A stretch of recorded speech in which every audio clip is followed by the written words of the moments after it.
చాలా జాగ్రత్త సుమా, చాలా జాగ్రత్త సుమా అని చెప్పి సనాతన ధర్మం కానీ మనకి కుటుంబంలో కానీ 1కి 10 మార్లు ఈ విషయంలో అంత జాగ్రత్త ఎందుకు చెప్తారంటే, ఈ దేశంలో వివాహపూర్వ శృంగారము సంతానము అభ్యున్నతికి హేతువులు కావు. ఇక్కడున్న వ్యవస్థ అటువంటి స్థితిని అంగీకరించదు. అందుకే ఈ సంస్కృతి ప్రపంచమంతటి చేత గౌరవింపబడింది తప్ప ఇటువంటి సంస్కృతిలో జన్మించినందుకు మనం సంతోషించాలి ఒక రకంగా. తప్ప నువ్వు తప్పు చేసి ఎవరి మీదో ఏదో చెప్పి వాళ్ళేదో చెప్పలేదు వీళ్ళేదో చేయలేదని అప్పుడు వాదన చేయడం వల్ల ఉపయోగం ఉండదు. కొన్ని చెయ్యకూడదంటే నేను మీతో ఇంకంతకన్నా పవిత్రోపమానం చెప్పడం కుదరదు కాబట్టి నేను అలా చెప్పాను. నీకు స్నానం చేయడం కుదరలేదు, విభూతి స్నానం చేసావు, తప్పు కాదు.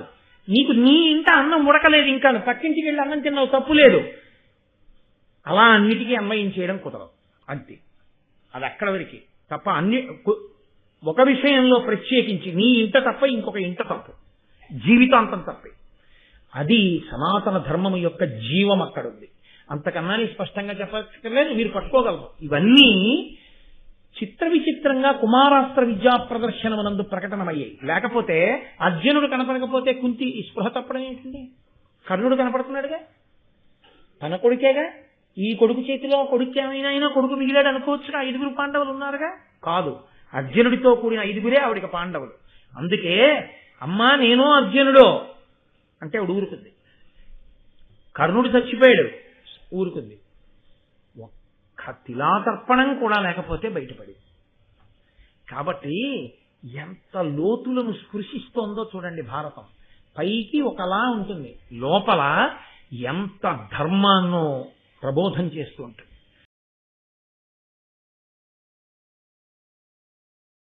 మీరు చూడండి, పెద్ద పెద్ద ఇనప కమ్మిలవి మోసేవాళ్ళు, ఏదైనా బరువైనటువంటి దాన్ని తోసేవాళ్ళు, దానికి ఏ అర్థమేమి ఉండదు. వాళ్ళు ఏదో ఒక పాట అందరూ కలిసి, నేను ఫుడ్ కార్పొరేషన్లో పనిచేస్తున్నప్పుడేమి ఇప్పుడు చేస్తున్నాను, ఆ వ్యాగన్స్ తోస్తూ ఉండేవారు. తోసేటప్పుడు అది శరీర బలానికి సంబంధించిన విషయం కదండి. ఒకడు ఏదో పాట, దానికి అర్థం ఉండదు. రాజమండ్రి రైలు అంటాడు, హై సోప్ అంటుంటారు. రాజమండ్రి రైలు ఏంటిది, అందులో బియ్యం బస్తాలు వేసి అంటే ఆ పాటకు అర్థమేమి ఉండదు. ఏదో ఒకటి అన్నాడు అనుకోండి, దూకేటప్పుడు బాగా దూకగలుగుతాడు. నిశ్శబ్దంగా దూకన్నారు అనుకోండి, ఓ అడుగు ముందుకి దూకుతాడు. అది ఆ అరుస్తే తప్ప, అది పెద్ద కేకల నోట్లో నుంచి వస్తే తప్ప దానికి తగినట్టుగా ఉండదు ఆ యుద్ధం. ఎంత భీకరంగా ఉందంటే వాళ్ళ కళ్ళు అలా ఉన్నాయి. వాళ్ళు గదని ఆ ప్రహారం చేసేటప్పుడు వాళ్ళ శరీరంలోంచి విడుదలవుతున్న శక్తి గదలోకి ప్రవేశించి గద తాకుతున్నా, ఆ గద శరీరానికి తగిలిన అయ్య బాబోయ్ ఆ ప్రహారానికి ఇంకా బ్రతికుండడమే అన్నట్టుంది. పైగా వాళ్ళు అరుచుకుంటూ కొట్టుకుంటుంటే ఆ అరుపులకి ఆకాశం బద్దలైపోయిందా అన్నట్టుంది. అంత పెద్ద అరుపులు అరుస్తూ కొట్టుకుంటున్నారు. పాండవ కౌరవ్య గదా విఘట్టన మకాండ ప్రోత్తమై పాండవ కౌరణ్య రణాభిసూచన పటిష్టం భయ్య ఘోరాకృతి. ఇది రాబోయేటటువంటి కాలంలో కురుక్షేత్ర యుద్ధం ఎలా ఉంటుందో తలపింప చేస్తోంది అన్నారు నన్నయ్య గారు. అంటే అక్కడ యుద్ధం రాజ్యం కోసం చేసుకున్నారు. రాజ్యం కోసం యుద్ధం చేసుకున్నప్పుడు మనసులో కోరికతో కొట్టుకున్నారంటే, నువ్వు ఉండకూడదని కొట్టుకోవడం ఎలా కొట్టుకున్నారో ఇప్పుడు కూడా అలాగే కొట్టేసుకుంటున్నారు. అంటే అది విద్యా ప్రదర్శనమైందా, రణోత్కంఠగా మారిపోయిందా? అంటే ఇంకా కొంతసేపు వాళ్ళని విడిచిపెట్టారనుకోండి, పరిణతి లేదు. ఇంకా పిల్లలు ఎవరు ధర్మం తప్పినా లేదా ధర్మంగా కొట్టుకున్నా ఎవరో ఒక్కరు మాత్రమే మిగిలారనుకోండి, అది విద్యా ప్రదర్శనం ఎందుకు అవుతుంది? అది యుద్ధమే అయిపోతుంది. 2 అది చచ్చిపోలేదు ఎవరు, ఇద్దరు. కానీ ఒకడు ఓడిపోయాడు, ఒకడి చేతిలో ఉన్న గద ఎగిరిపోయింది, నేల మీద పడిపోయాడు. రెండవ వాడు గద ఎత్తి కొట్టబోయే సమయంలో ఓడిపోయానని అంగీకరించాడు. ఇది ఎవరి వైపు జరిగిన ఈ ఓటమి అన్నది పరిణామములు ఉత్తరక్షణం తీవ్రంగా ఉంటాయి. పరిస్థితి తీవ్రంగా ఉంది. కౌరవ పాండవుల మధ్య సఖ్యత లేదు, ప్రాణాలే తీసుకోవడానికి సిద్ధంగా ఉన్నారు. ఇంకా రాజ్యం పంపకం అవ్వలేదు, ఎవరికీ యవరాజ్య పట్టాభిషేకం జరగలేదు, కానీ ప్రాణాలు తీసేసుకోవడానికి సిద్ధంగా ఉన్నారు. ప్రత్యేకించి భీమ దుర్యోధనులు ఇద్దరికి పుట్టుక దగ్గర నుంచి అంత పగ. పుట్టింది ఓ రోజునే, పగ ఓ రోజే పుట్టింది వాళ్ళిద్దరి మధ్య, అంత పగ.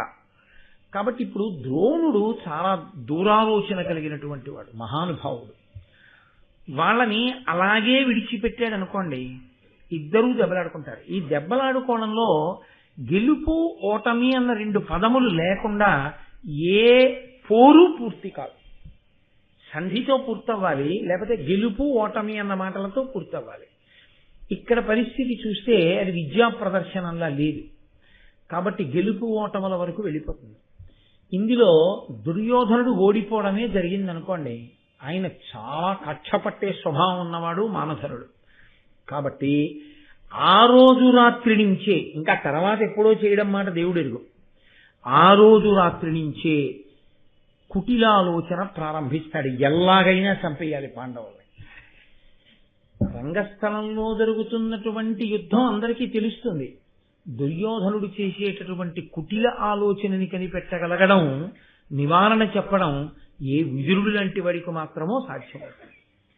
కాబట్టి తెలిసి పాండవులకి ఉపద్రవం తేకూడదు. భీముడు గెలుస్తాడు, కానీ ప్రమాదం వస్తుంది. దుర్యోధనుడు గెలిస్తే భీముడు ఊరుకోడు. ఆయన సామాన్యమైనటువంటి వీరుడు కాడు. భీముడు ఆ బాధ చేత అసలు నిలబడలేడు. మళ్ళీ ఉత్తరక్షణం ఎప్పుడు యుద్ధం తెచ్చుకుందామని భీముడు చూస్తాడు, లేదా అసలు తట్టుకోలేడు ఆ అవమానాన్ని. కాబట్టి ఇది ఇంకా అంతకన్నా హద్దు దాటకూడదు. గెలుపోటములు అన్న మాట దగ్గరికి వెళ్ళకూడదు, ఆపేసేయాలి. ఇప్పుడు మీరు ఒకటి ఆలోచించండి, అలాంటి వాళ్ళని విడదీయడం కూడా చాలా కష్టం. ఎందుకో తెలుసా అండి? సఖ్యంగా మాట్లాడుకుంటున్న వాళ్ళు ఇద్దరి మధ్యకి వెళ్ళి అయ్యా సభా సమావేశం అయిపోతుంది, రెండు వెళ్ళిపోదాం అండం తేలిక. ఇద్దరు కత్తులు పెట్టి కొట్టేసుకుంటున్నారు అనుకుంటే వాళ్ళ మధ్యలోకి వెళ్ళి అయ్యా ఆగండి ఓం శాంతి శాంతి శాంతి అని ఎవరంటారు? ఎవరికత్తి మీకు పుడుచుకుంటుందో, పైగా వాడు వీడు కొట్టుకోవడంలో ఇద్దరు కలిపి ఆగు నువ్వు ఎందుకు వచ్చావు మధ్యలో మిమ్మల్ని కొడితే వెళ్ళడం కష్టం. దానికి ద్రోణుడు ఎవరిని నియోగించాడో తెలుసా అండి? అశ్వత్థామని పంపాడు. అంటే అశ్వత్థామ శక్తిని మీరు తక్కువ అంచనా వేయలేరు, ఆయన ధైర్యాన్ని తక్కువ అంచనా వేయలేరు. పైకి బ్రాహ్మణ కుమారుడు, కానీ ఆయన తేజస్సు అటువంటిది, ఆయనకేం భయం లేదు. ఆయన వీళ్ళిద్దరి మధ్యలోకి వెళ్ళి విడదీశాడు. విడదీయవలసినంత అవసరం ఏమిటి? ఏ గురువు గారు విద్యా ప్రదర్శన ఆరంభించారో ఆ గురువు గారు మళ్ళీ ఆగండి అంటే ఆగాలి. అంటే తన ఆగండి అంటే ఆగే స్థితి దాటిపోతే కదా ఇంకోటి పంపించాల్సి వస్తుంది. అంటే వాళ్ళిద్దరినీ కలిపి వదిలారో ఆపడం గురువుగారి తరం కూడా కాదన్న విషయం తెలిసిపోతాం. అందుకే కురుక్షేత్రంలో ఇలా కలుసుకున్న తర్వాత ఇద్దరిలో ఒకరే ఉండాలి. అది ధర్మం ఎటుందో అటు గెలిచాడు అంతే. కాబట్టి భీముడు గెలిచాడు, దుర్యోధనుడు పడిపోయాడు. ఇది చూడడానికి పిల్లల యొక్క అస్త్ర విద్యాభ్యాసంలా ఉంటుంది. అస్త్ర విద్యాభ్యాసం ఎంత బాగా చేశారు అన్నది ప్రదర్శించడానికి ఏర్పాటు చేసిన రంగస్థలంలా కనపడుతుంది. కానీ ఈ అంకం మహాభారతంలో ఏం చేసిందంటే చాలా చాలా విషయాలకి తెర తీసింది కొత్తగా. ఇద్దరిని విడదీశారు, పక్కకి పంపించేశారు.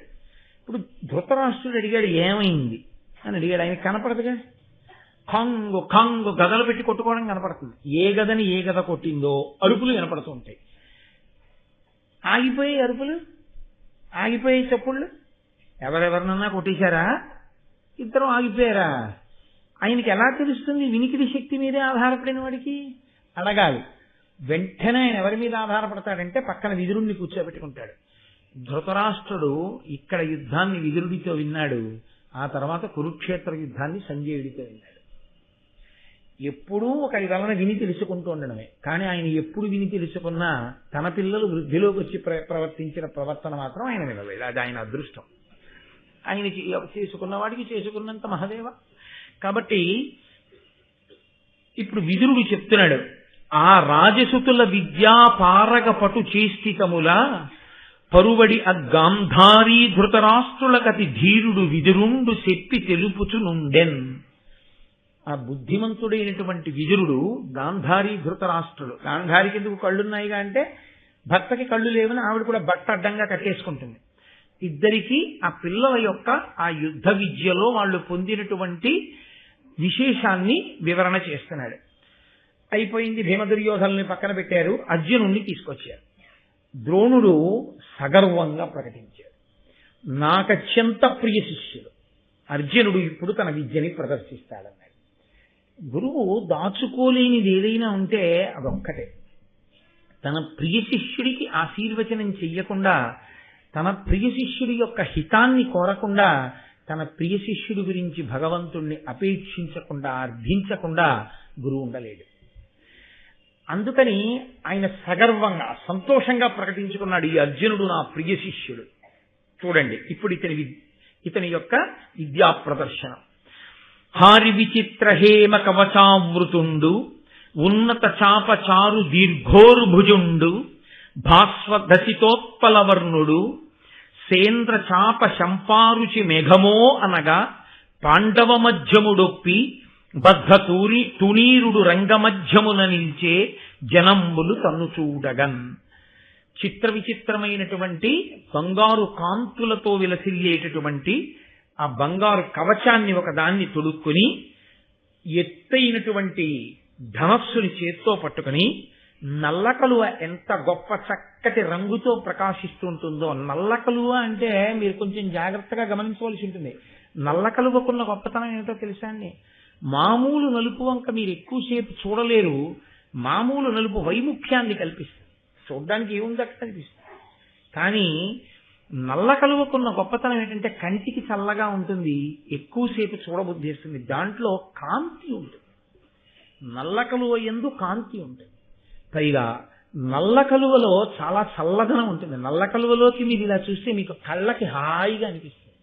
కళ్ళకి హాయిగా అనిపిస్తే మనసు కూడా ఉల్లాసంగా ఉంటుంది. అందుకే నిద్రపోయే వాళ్ళు ఎర్రటి లైటు పచ్చటి లైటు వేసుకోరు, నీలం లైట్ వేసుకుంటారు. ఆ కాంతి కనురెప్పల మీద పడితే చల్లగా ఉండి నిద్రపడుతుంది. అందుకని నల్ల కలువకి అదొక శక్తి. అది కేవలం నల్లగా ఉంటుందని మీరు అనుకోకూడదు, అందులో ఒక అద్భుతమైన కాంతి ఉంటుంది. అది బహుధా ఆకర్షణీయం. అసలు యథార్థంగా చెప్పాలంటే తెల్ల కలువ కన్నా ఎర్ర కలువ కన్నా చాలా అందమైన కలువ ఏదో తెలుసా అండి? నల్ల కలువే. అందుకే శంకరాచార్యులు వారు అమ్మవారి కన్నుల గురించి చెప్తే దృశాద్రాఘీయస్యా దరదలిత నీలోత్పల రుచా అంటారు. అందున విచ్చుకోకుండా ఉండేటటువంటి నల్ల కలువ అందమే వేరు. ఆ మధ్యలో దుద్దు కొంచెం ఇలా లోపలికి విప్పి చూస్తుంటే అడుగున నీటి బిందువులు కూడా ఉంటాయి. ఎంత అందంగా ఉంటుందో ఆ తడి. అమ్మవారి కన్ను గుడ్డుకి ఎప్పుడు తడి ఆరిపోయిన కన్ను ఉండకూడదు కదా. అమ్మవారి కన్ను అంత అందంగా ఉందని చెప్పడానికి శంకరాచార్యుల వారు దాన్ని ఉపమానంగా స్వీకరించారు. అర్జునుడి యొక్క దేహ కాంతి అంత నల్ల కలువ యొక్క కాంతితో ఉంటుంది. కానీ మన వాళ్లకున్న గుణం ఏమిటో తెలుసా అండి?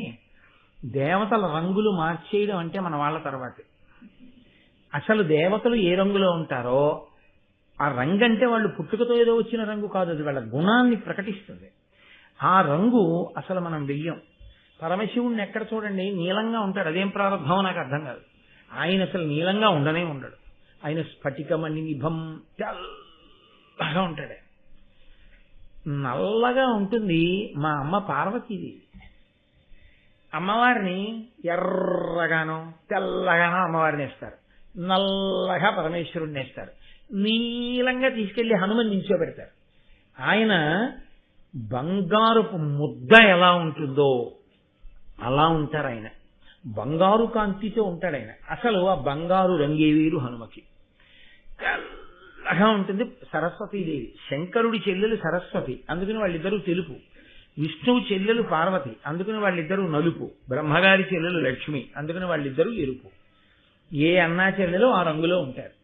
కానీ మన వాళ్ళ రంగులు వేరు. సరే, ఇప్పుడు ఆ రంగులు, దాని గుణాలు, దాని విశేషం, దాని విచిత్రం, ఆ బంధుత్వాలు అంతా వేరే శాస్త్రం. ఇప్పుడు మళ్ళీ ఆ గొడవ ఎందుకు. కానీ కాబట్టి నల్ల కలువ ఎలా ఉంటుందో అటువంటి కాంతితో, అటువంటి వర్ణంతో ఉన్నాడు అర్జునుడు.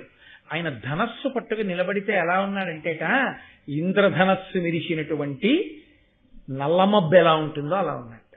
అది నిజంగా చాలా గొప్ప అందం. ఆకాశం వర్షాకాలం వచ్చినప్పుడు సాయంకాలం అయ్యేటప్పటికి దట్టంగా మబ్బు పట్టి రాత్రి 7 గంటలకో ఒక్కసారి గాలి మారిపోయి పెద్ద గాలి వచ్చి దుమ్ము రేగిపోయి ఉత్తర క్షణం మన ప్రయత్నం అక్కర్లేదు, చాలా తేలిగ్గా పోయేది కరెంటు. కాబట్టి లోకమంతా చీకటి అయిపోతుంది. లోకమంతా అన్నమాట ఎందుకు, మన రాష్ట్రం చీకటి అయిపోతూ ఉంటుంది. ఆ రోజు తొందరలో పోయి ప్రకాశవంతం అగుగాక మనం ఇలా చూసేటప్పటికీ ఊరంతా చీకటే కాబట్టి కొత్తగా వెలుతురొక్క దీపం కనపడదు ఆ సమయంలో. అప్పుడు తళుక్కన మెరుపు మెరిస్తే నల్లటి ఆకాశంలో మెరిసినటువంటి ఆ మెరుపుతో సౌదామినితో కూడినటువంటి ఆ నల్లమబ్బు అందాన్ని మీరు అనుభవించాలి. అద్భుతం అసలు.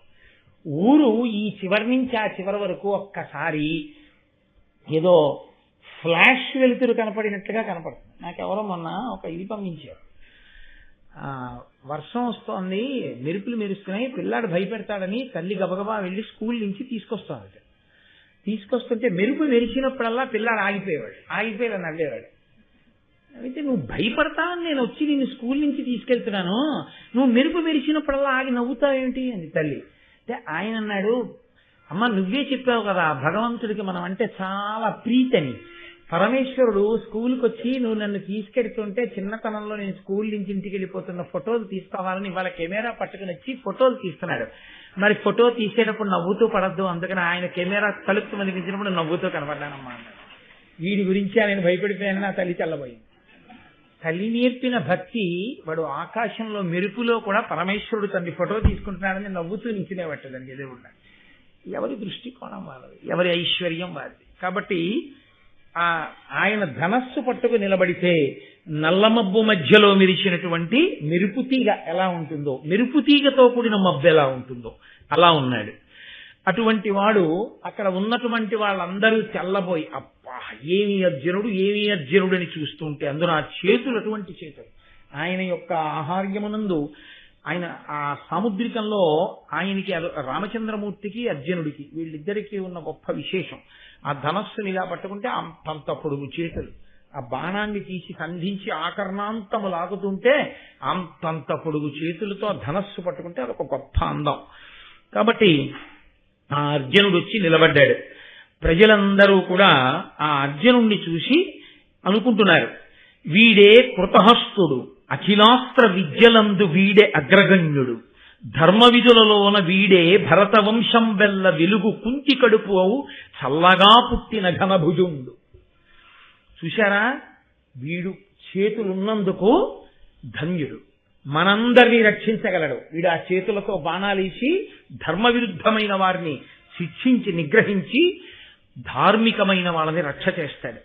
వీడే అఖిల శాస్త్రముల యందు అగ్రగణ్యుడు, వీడే ధర్మ విధులు పుట్టినటువంటి భరతవంశంలో వెలుగుల ముద్ద, కుంతి కడుపున పుట్టినటువంటి మహానుభావుడు అని ఆ కుంతీదేవి కడుపుని తలుచుకుని వాళ్ళందరూ పొంగిపోతే కుంతీదేవి సంతోషంతో కళ్ళు తుడుచుకుంది. ఏ తల్లికైనా ఇంకంతకన్నా భాగ్యం ఏముంటుంది, ఏ అమ్మ కొన్న కొడుకు ఇంతటి మహానుభావుడు అన్నారనుకోండి, ఆ అమ్మ ఎంత సంతోషం పొందేస్తుంది నిజంగా. కాబట్టి ఆవిడ కళ్ళు తుడుచుకుంది. ఒక్కసారి ప్రజలందరిలో ఒకరితో ఒకరు మాట్లాడుకుంటూ ఆయన గుణములు చెప్పుకుంటుంటే సవ్వడి ఆ రంగమధ్యమునందంతటా కూడా ఘోషిస్తోంది. అటువంటి సమయంలో అక్కడ ఉండేటటువంటి వాళ్ళని ఆ ధృతరాష్ట్ర మహారాజు గారు అడిగాడు విదురుణ్ణి, ఏమిటి జనులందరూ అంతా ఏదో ఒక్కసారి మాట్లాడుతున్నారు, ఏమైంది అక్కడ సభలో అని అడిగాడు. అడిగితే విదురుడు అన్నాడు, భూరిభుజుండర్జనుడతి శూరుడు తన అస్త్ర విద్య చూపగా రంగ ప్రారంభుడైన అతని అవారితమున పొగడు జన రవంబిది అధిపా. అదిగోనయా పాండురాజు కుమారుడైనటువంటి అర్జునుడు ధనుర్విద్యా ప్రదర్శనం కోసమని ధనస్సు పట్టుకుని రంగప్రవేశం చేసి నిలబడగానే ఆయన గుణములను ఆయన యొక్క రూపాన్ని చూసి పొంగిపోయినటువంటి ప్రజలు పెద్ద పెట్టున ఒక్కసారి మాట్లాడుకోవడం వల్ల వచ్చినటువంటి ఆ ధ్వని చేత ఇంత పెద్ద కలకలం పుట్టింది. ఇంతమంది పొగుడుతున్నారయా అర్జునుణ్ణి అన్నాడు. అంటే వెంటనే ధృతరాష్ట్రుడు అన్నాడు, అనవుడు ధృతరాష్ట్రుడు తన మనమున సంతోషమంది మానుగ వీనుల్కరిన ఫలమిప్పుడు కంటిన్ వినగంటిని పాండుసుతుల విద్యాశక్తుల్. ఇన్నాళ్ళకి కళ్ళు లేకపోయినా చెవులున్నందుకు ధన్యత పొందారు. ఆ పాండురాజు నా తమ్ముడున్నాడే, నా తమ్ముడు పాండురాజు కొడుకులు ఇంతగా ప్రజలలో కీర్తిని పొందారని, వాళ్ళని చూస్తే ప్రజలు ఇంత సంతోషపడిపోతున్నారని విని నేను ఎంత ఆనందం పొందుతున్నాను అన్నాడు. అని ఆయన నోటి వెంట ఒక అనకూడని మాట ఒకటి దొల్లిపోయింది. ఒక్కొక్క పుణ్యకాలమునందు నోటి వెంట వచ్చినటువంటి మాట అలాగే ఉంటుంది. ధృతరాష్ట్రుడి నోటి వెంట ఒక మాట వచ్చింది. ఆయన అన్నాడు, భూరి నిజద్యుతితోడ బృధారణి సంభూత పాండవగ్నిత్రితయంబారగా అస్మత్ కుల దురితోరుతారణ్య దాహమున్నతి చేయున్. ఇదిగో కుంతి అనబడేటటువంటి అరణి నుండి ఉద్భవించినటువంటి త్రేతాగ్నుల వలె ఉన్నటువంటి ఆ ధర్మజ భీమ అర్జునులు అనబడేటటువంటి ముగ్గురు ఉన్నారే, వాళ్ళు నా వంశంలో పుట్టిన పాపాన్ని కాలుస్తారు అన్నాడు. ఎవరా పాపం ఎక్కడుంది? తన వంశంలో, తన బిడ్డల రూపంలోనే ఉంది. కాబట్టి ఇప్పుడు వాళ్ళు ఏం చేస్తారు? తన బిడ్డల్ని చంపేస్తారు. కాబట్టి పాండుపుత్రుల చేతిలో తన పుత్రులు నశించిపోతారు అన్న వాక్కు తనకి తెలియకుండానే తన నోటి వెంట ధృతరాష్ట్రుడు అనేశాడు. అంటే అంత సంతోషించాడు. ఆ సంతోషంలో ఆయన నోటి వెంట వచ్చినటువంటి మాట మాత్రం వేరొక రకమైనటువంటి ఫలితాన్ని ఇవ్వడం భారతంలో సత్యం అవుతుంది. ఇప్పుడు అర్జునుడు తన యొక్క విలువిద్యా ప్రదర్శనాన్ని ప్రారంభం చేశాడు. ఆగ్నేయ శరమున అతి భీకరగ్నియు వారుణాస్త్రమున దుర్వార జలము అనిలబాణంబున అధికానిలంబును మేఘాస్త్రమున మహామేఘచయమును పుట్టించు మరియును భూమి బాణంబున భూప్రవిష్టుండగు భూరి ఘోర శైల బాణంబున శైలరూపమును దాల్చు వీరుండు అదృశ్యాస్త్ర విద్య పేర్మి తానదృశ్యదేహుండగు తక్షణంబా హ్రస్వుడగు దీర్ఘుడగు సూక్ష్ముడగు రయంబుతోడ రథ మధ్య గతుడగు దుర్గతుండునగు మహీతల గతుడగు అద్భుతముగా. ఆ అర్జునుడు తనకి ద్రోణాచార్యుల వారు ఉపదేశం చేసినటువంటి మంత్రముల చేత ధనుర్వేదంలో ఏ స్థితిని పొందాడో చూపిస్తున్నాడు. ఆగ్నేయ శరమున అతి భీకరాగ్నియు, ఆగ్నేయాస్త్రాన్ని ప్రయోగించి భయంకరమైనటువంటి అగ్నిహోత్రాన్ని సృష్టించాడు. వారుణాస్త్రమున దుర్వార జలము, ఆయన వెంటనే వారుణాస్త్రాన్ని ప్రయోగించి పెద్ద నీటిని సృష్టించాడు. చిత్రం ఏమిటంటే అర్జునుడు విలువిద్యా ప్రదర్శనం చేస్తున్నప్పుడు అందరూ సంతోషించారు. భీమ దుర్యోధనులు కొట్టుకుంటున్నప్పుడు సభ రెండు కింద విడిపోయింది. భీముడి వైపు వాళ్ళు దుర్యోధనుడు నశించాలని, దుర్యోధనుడి వైపు వాళ్ళు భీముడు నశించాలని, వాళ్ళిద్దరి మధ్య పగ ప్రేక్షకుల్లో కూడా వెళ్ళింది. అర్జునుడి విషయంలో అందరూ సంతోషించారు. కాబట్టి వారుణాస్త్రమున దుర్వార జలము అనిల బాణంబున అధికానిలంబును మేఘాస్త్రమున మహామేఘచయము, వాయవ్యాస్త్రాన్ని ప్రయోగించి బ్రహ్మాండమైనటువంటి గాలిని సృష్టించాడు. మేఘాస్త్రమును ప్రయోగించి గొప్ప మేఘాలు సృష్టించాడు. అలాగే భూమి బాణాన్ని వేసి తాను భూమి లోపలికి వెళ్ళిపోయి మళ్ళీ భూమిలోంచి పైకొచ్చాడు. అలాగే శైల బాణాన్ని ప్రయోగించి తాను ఒక పెద్ద పర్వతం కింద మారిపోయాడు. మళ్ళీ తాను మామూలు రూపాన్ని పొందేశాడు. అదృశ్య బాణాన్ని ప్రయోగించి తాను అదృశ్యం అయిపోయాడు మేఘనాథుళ్లాగా. మళ్ళీ ఆ రంగస్థలం మీద ప్రత్యక్షమైపోయాడు. అంతలోనే వేరొక మంత్రాన్ని ప్రయోగించి తాను భూమి మీద పొట్టివాడైపోయాడు. అంతలోనే మళ్ళీ యథాస్థితిని పొందాడు. మళ్ళీ అంతలో ఇంకో మంత్రప్రయోగం చేసి తాను చాలా పెద్దగా పొడుగ్గా ఉన్నవాడిగా అయిపోయాడు. అంతలోనే సూక్ష్మ శరీరం ఉన్నవాడిగా అయిపోయాడు. అంతలోనే పరిగెత్తుకుంటూ వెళ్ళిపోతున్నటువంటి ఏనుగుల మీద, గుర్రాల మీద, రథాల మీద ఎగిరి దూకాడు, వాటిని నడిపాడు. అంతలోనే ఒక గుర్రాలతో కూడినటువంటి రథం వేగంగా వెళ్ళిపోతుండగా పరిగెత్తుకుంటూ వెళ్లి ఎగిరి దాని నొగల మీద కూర్చుని ఆ గుర్రాల కళ్యాలు పట్టుకుని ఆ రథాన్ని సక్రమమైన మార్గంలో నడిపాడు. పరిగెత్తేటటువంటి సింహం, పులి, పంది ఇలాంటి వాటిని విడిచిపెడితే ఒక్కొక్క దాని నోట్లో 5 బాణాలు చప్పున ప్రయోగం చేశాడు. ఆవు కొమ్మును ఒకదాన్ని తీసుకొచ్చి అక్కడ కడితే ఆ కొమ్ము మీద 21 బాణములను వరుస క్రమంలో ప్రయోగించి చూపించాడు. ఇన్నిటిని ఏకధాటిగా, ఇంకా మాట్లాడడానికి ఏం లేదు భీమ దుర్యోధనుల యుద్ధంలాగా. అర్జునుడు ఒకదాని వెంట ఒకటి చేసేస్తుంటే ఆయన యొక్క విలువిద్యా ప్రదర్శనానికి, ఆయన యొక్క నైపుణ్యానికి, ఆయన యొక్క శౌర్యానికి, ఆ తేజస్సుకి, ఆ అందానికి ముగ్ధులైపోయి సభంతాల నోళ్లు తెరిచి కన్నులు రెప్ప వేయడం మర్చిపోయి అర్జునుడి వంక అలా చూస్తూ ఉండిపోయారు. అంతే.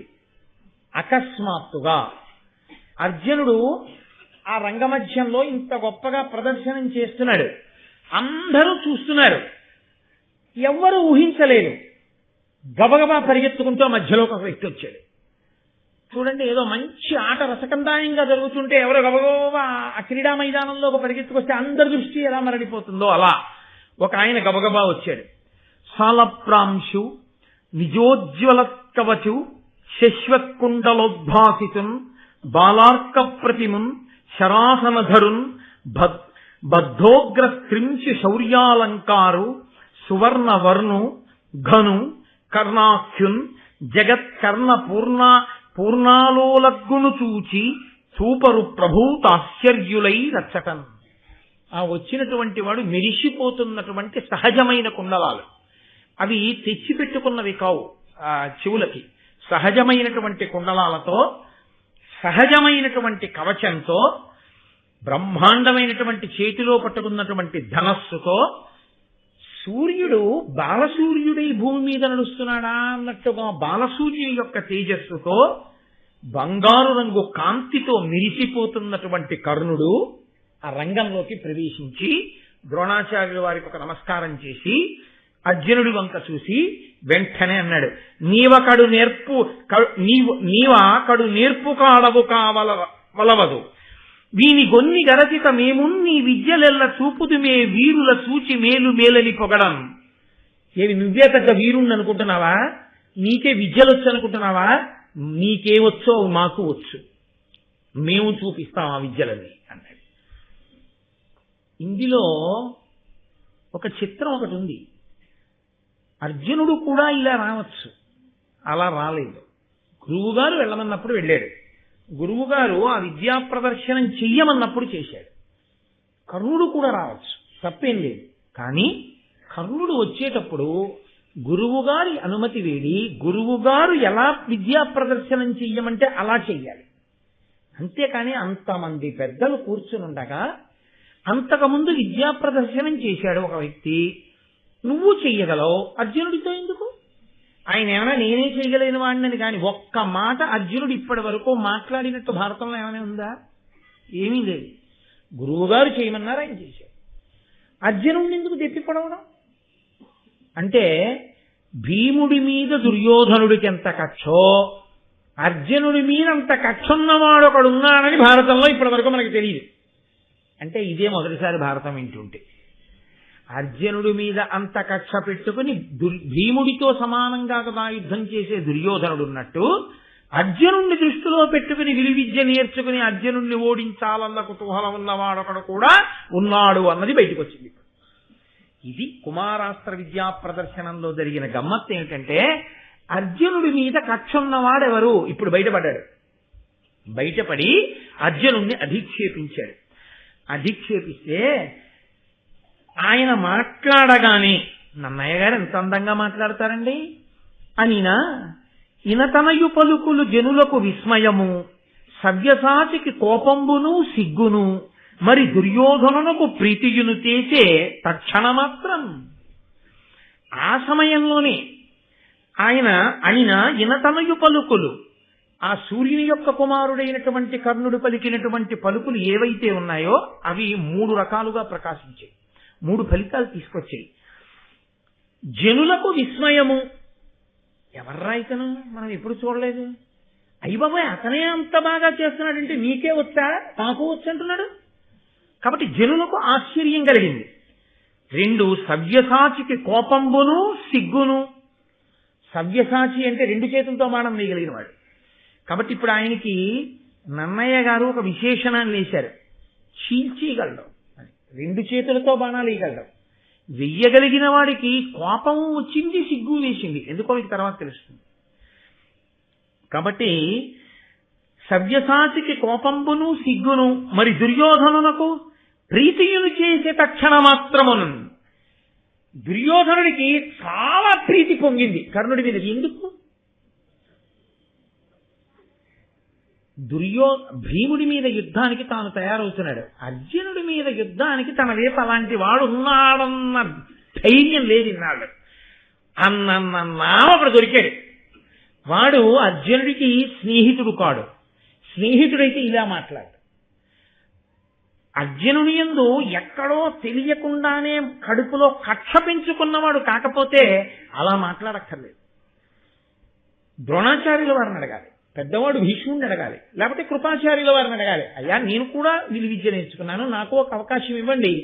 అర్జునుడు ఎంత బాగా విలువిద్య ప్రదర్శించాడో అలా నేను కూడా నేర్చుకున్నాను కాబట్టి గురువు గారి దగ్గర నేను కూడా విలువిద్యని ప్రదర్శనం చేస్తాను, నాకు ఒక అవకాశం ఇవ్వండి అని అడిగాడు అనుకోండి. గురువు గారు ఇవ్వకపోతే గురువు గారిని తప్పు పట్టాలి. ఇప్పుడు అసలు తనే సభా మర్యాద లేకుండా వచ్చేసేసి అలా మాట్లాడితే అది దోషభూయిష్టం, అది అలా ప్రవర్తించకూడనటువంటి రీతి. కాబట్టి ఏది తెలుస్తోందంటే దుర్యోధనుడికి ఇన్నాళ్ళు ప్రకటనమైపోయింది కక్ష, ప్రకటన అవని కక్ష కర్ణుడిది. ఈ కర్ణుని మీద దుర్యోధనుడికి ప్రీతి పుట్టింది. ఈ కర్ణుడు దుర్యోధనుడి పక్షాన్ని చేలితే దుష్టుల యొక్క సాంగత్యము చేత అంతకాగడం చేత కర్ణుడు నశిస్తాడు. ఇప్పుడు కుమారాస్త్ర విద్యా ప్రదర్శనంలో ఈ కొత్త విషయం ఒకటి బయటకు వచ్చింది. ఇప్పుడు ఇది చూసి మరి అర్జునుడికి ఎందుకు సిగ్గు భయం, సిగ్గు కోపం ఎందుకు రావాలి అంటే ఇప్పటి వరకు తాను ఇంత బాగా ప్రదర్శనం చేసి సంతోషంతో ఉన్నాడు. అలా అధిక్షేపించేటప్పటికీ అరే ఇంత మాట అన్నాడే అని సిగ్గుపడ్డాడు. కోపం ఎందుకు? ఇంతమంది ముందు సభాప్రవేశం చెయ్యాలనుకున్నవాడు మర్యాద లేకుండా ప్రవర్తించడం ఏంటి? ఓ గురువు గారిని అడగడమో, ఓ భీష్ముడిని అడగడమో ఏమీ లేకుండా ఇలా వస్తే నా గురువు గారి గౌరవం పోలా, మా తాతగారి గౌరవం పోలా, ఎవడు ఈ ప్రవర్తన ఏమిటి? అందుకు కోపం. అంటే అర్జునుడి కోపం, అర్జునుడి యొక్క సిగ్గు ధర్మానికి కట్టుబడుతున్నాయి. కర్ణుడి యొక్క ప్రవర్తన ధర్మానికి కట్టుపట్టల్లా. అలాగని అన్నయ్య గారు చెప్పారా? చెప్పక్కల్లా. ఎలా ప్రవర్తించాడో చెప్తే చాలదా? ఆయన ధార్మికుడు కాడో తెలియట్లేదా? ధార్మికుడు కానివాడు ధార్మికుడిని నమ్మి ద్రోణాచార్యులు వారు ఇచ్చిన విద్య ముందు అర్జునుడి ముందు నిలబడగలడా? నిలబడలేడు. కాబట్టి ఇప్పుడు ఆయన వచ్చి ద్రోణుడికి నమస్కరించి నేను విలువిద్యా ప్రదర్శనం చేస్తాను, అర్జునుడితో ద్వంద్వ యుద్ధం చేస్తాను అని అడిగాడు. ఆయన తల ఊపాడు ద్రోణుడు. సరే అంత ముచ్చట పడుతున్నావు వెయ్యి అంటే ఆయన ఉద్దేశం ఏంటంటే అర్జునుడిలా తాను విద్యా ప్రదర్శనం ఒకటి చేయడు. అర్జునుడికి ఎంత వచ్చో అంతకన్నా నాకు ఎక్కువ వచ్చని నిరూపించాలి. కాబట్టి మరి అర్జునుడు అక్కడ నిలబడకపోతే అర్జునుడు నిలబడి నువ్వే చూపించన్నారు అనుకోండి, అర్జునుడు తిరిగివాడైనట్టు అవలేదు. అక్కడికి తప్పనిసరి పరిస్థితిని ద్రోణునకు కల్పించాడు. ద్రోణుడు ఆలోచించడానికి కానీ, నేను ఇలా అడగచ్చా అని కానీ, ఇలా అడిగి నేను నిర్బంధించచ్చా అని కానీ ఆలోచించడానికి అవకాశం లేకుండా విద్యా ప్రదర్శనాన్ని యుద్ధరంగంగా మార్చాడు కర్ణుడు. ఇది అదుపు తప్పి భీమ దుర్యోధనులు ఇద్దరు ఏం చేశారో, అదుపు తప్పిన కర్ణుడు అదుపు తప్పని అర్జునుణ్ణి అలాగే యుద్ధభూమిలోకి ఇచ్చాడు. కాబట్టి ఇప్పుడు ఒకటి అనుకున్నది కాబట్టి ఆపాడు. ద్రోణుడు కూడా ఆలోచించడానికి సమయం లేని స్థితిలో వచ్చిన ఉపద్రవం కర్ణుని యొక్క ప్రవేశం. కాబట్టి ఇప్పుడు ఆయన వచ్చి జనితామర్షణుడంత పార్థుపై పర్జన్యాశ్రమ కర్ణుడేసే అపారంబై భునభోంతరముత జీమూత యూధంబు కప్పిన తద్వాంతతి రోహితాపఘనుడై భీభత్సుడుండెన్ విరోచనుడాత్మద్యుతి విస్తరించసుతిపై సంప్రీత చేతస్కుడై. ఆయన వెంటనే జనితామర్షణుడంతా అర్జునుడన్నాడు, ఏమి నీ హద్దులేని ప్రవర్తన, సభాప్రవేశం ఎలా చెయ్యాలో కూడా చేత కాకుండా సభాప్రవేశం చేసి ఎగ్గులు పలుకుతున్నటువంటి నీవు విజయాన్ని పొందుతాననుకుంటున్నావా? దీనికి తగిన మూల్యాన్ని చెల్లిస్తా ఉన్నాడు. ఏమీ మాట్లాడకపోతేనే అర్జునుడి మీద అంత కోపం. ఎంత ధర్మమైనా అర్జునుడు మాట్లాడితే కోపం రాకుండా ఉంటుంది కానీ. కాబట్టి జనితామర్షణుడంతా, అమర్షణుడు ఆ కోపాన్ని పొంది కర్ణుడు వెంటనే పర్జన్యాస్త్రాన్ని ప్రయోగించాడు. దాని చేత ఆకాశం అంతా ఒక్కసారి నల్లటి మబ్బులొచ్చి చీకట్లు కమ్మి ఆ చీకట్లలో అర్జునుడు కనపడకుండా అయిపోయాడు. ఆ చీకట్లలో కప్పేశాడు అర్జునుడిని. అందులో నల్లని కలువల కాంతి కదండి, తొందరగా కప్పడిపోతాడు కాబట్టి కప్పేశాడు. ఈయన మాత్రం సూర్యాంశలో పుట్టినవాడు కదూ, ఆ చీకట్లో వెలిగిపోతున్నాడు, ఒక దీపం వెలిగినట్టు వెలుగుతున్నాడు.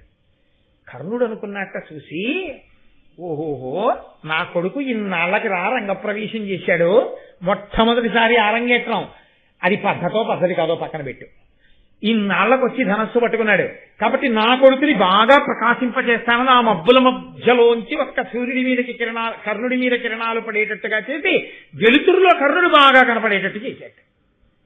ఆయన తండ్రి ప్రేమ అయింది, మరి తల్లి ప్రేమ ఏమైంది అంటే కుంతీదేవి కూడా చూసింది. అంత అమాయకురాలండి ఆవిడ. సహజ కవచ కుండలాలతో రంగప్రవేశం చేశాడు ఎవరితను అని చెప్పి సభికులందరూ తెల్లబోతే, సహజ కవచ కుండలాలతో ఈ భూమండలం మీద పుట్టినవాడు నా కొడుకు ఒక్కడే, రెండవ వాడు లేడు, అది తెలియనిదా కుంతి? తెలుసు ఆవిడికి. కానీ నన్నయ్య గారి గొప్పతనం ఎక్కడుందో తెలుసా అండి? కుంతి చూసింది.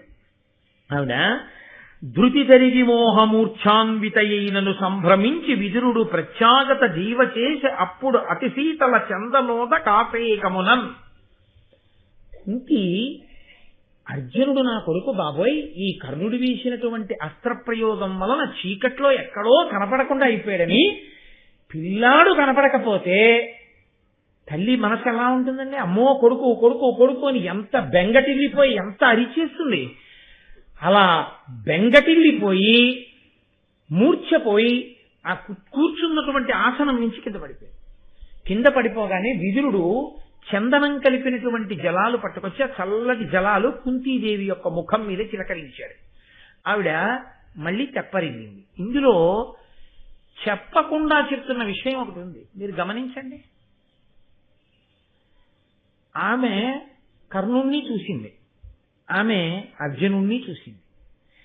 కర్ణుడు అర్జునుడి మీదకే అస్త్రప్రయోగం చేశాడని చూసింది. కర్ణుడి చేతిలో నిజంగా అర్జునుడికి ఏదో జరగడానికి జరిగిపోయింది. కర్ణుడు ఆవిడ కొడుకేనా? ఆవిడ ఇద్దరిలో ఎవరు గెలుస్తారో నా కొడుకుల్లో అని సంతోషంతో చూస్తోందా? అర్జునుడు కనపడక కర్ణుడు కనపడుతుంటే మూర్ఛపోయిందా? అర్జునుడు కనపడక కర్ణుడు కనపడుతున్నా మూర్ఛపోయింది.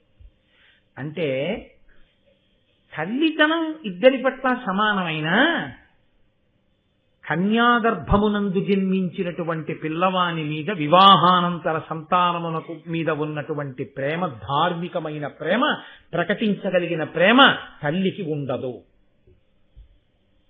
అది పెద్ద శాపం. అందుకే తల్లి ప్రేమకి, తల్లి బెంగకి కూడా నోచుకోలేకపోయాడు కర్ణుడు. ఒక్కటే కారణం, కన్యా సంతానం అవడమే కారణం. అది కన్యా సంతానం కాకపోయి ఉంటే అర్జునుడు ఎవరు? కన్యా సంతానం కాడు, వివాహానంతర సంతానం, ధార్మిక సంతానం, తన కొడుకని లోకానికి తెలిసిన సంతానం. ఆమె ప్రేమ తూకంలో పెడితే అర్జునుడి వైపు ఎక్కువ. అలా ఉంటుందా తల్లికి? ఉంటుందని మీకు తీర్పు చెప్తోంది భారతం. తల్లి చెప్పలేదు, ధార్మిక సంతానమే బతకాలని కోరుకుంటుంది. కర్ణుడి తప్ప కాకపోవచ్చు, ఫలితం అంతే. పాలగిన్నే అని తెలియక తల్లేనండి, అయినా కాలు కాల్చడమే దాని ధర్మం అంతే. అలాగే ఇలాంటి విషయాల్లో కూడా దాని ఫలితం అలాగే ఉంటుందంతే. కాబట్టి మనకి సనాతన ధర్మం ఎప్పుడూ ఏం చెప్తుందో తెలుసా అండి? నీ ఇంట ఇంకా అన్నం తయారు కాలేదు, గబగబా తినవలసి వచ్చింది, పక్కింటికి వెళ్ళి భోజనం చేసి వెళ్ళిపోయావు, పెద్ద ఇబ్బంది లేదు. స్నానం చేయవలసి వచ్చింది, స్నానం చేయడానికి అవకాశం కుదరలేదు, ఎలా ప్రయత్నించినా కాస్త విభూతి చల్లుకుని సంధ్యావందనం చేశావు, తప్పు లేదు. ఒక్క సంతానం విషయంలో మాత్రం వివాహానంతర సంతానమే ధార్మిక సంతానం. ఇంకొకలా సంతానమును పొందడం అనేటటువంటిది సనాతన ధర్మమునందు ఎందుకు అంగీకార యోగ్యము కాదో, ఆ తల్లికి కడుపు కోత, ఆమె గుండెలు రగలడం తప్ప ఆమె చెప్పలేదు. 2, ఆ పిల్లవాడు జీవితంలో పొందవలసినటువంటి ఉన్నతిని పొందలేడు.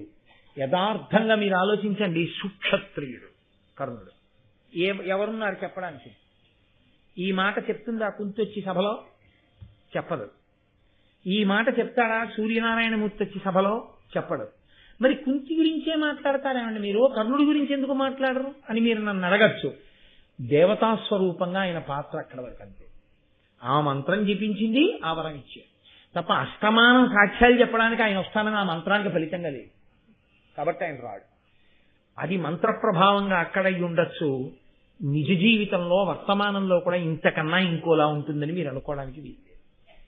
అందుకే చాలా జాగ్రత్త స్మా అని చెప్పి సనాతన ధర్మం కానీ మనకి కుటుంబంలో కానీ ఒకటికి 10 మార్లు ఈ విషయంలో అంత జాగ్రత్త ఎందుకు చెప్తారంటే, ఈ దేశంలో వివాహపూర్వ శృంగారము సంతానము అభ్యున్నతికి హేతువులు కావు. ఇక్కడున్న వ్యవస్థ అటువంటి స్థితిని అంగీకరించదు. అందుకే ఈ సంస్కృతి ప్రపంచమంతటి చేత గౌరవింపబడింది తప్ప ఇటువంటి సంస్కృతిలో జన్మించినందుకు మనం సంతోషించాలి ఒక రకంగా.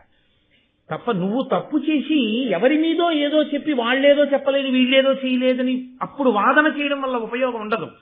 కొన్ని చెయ్యకూడదంటే నేను మీతో ఇంకంతకన్నా పవిత్రోపమానం చెప్పడం కుదరదు కాబట్టి నేను అలా చెప్పాను. నీకు స్నానం చేయడం కుదరలేదు, విభూతి స్నానం చేసావు, తప్పు కాదు. నీకు నీ ఇంట అన్నం ఉడకలేదు, ఇంకా పక్కింటికి వెళ్ళి అన్నం తిన్నావు, తప్పు లేదు. అలా అన్నిటికీ అన్వయం చేయడం కుదరదు అంతే. అది అక్కడ వరకు తప్ప ఒక విషయంలో ప్రత్యేకించి నీ ఇంట తప్ప ఇంకొక ఇంట తప్పు, జీవితాంతం తప్పే.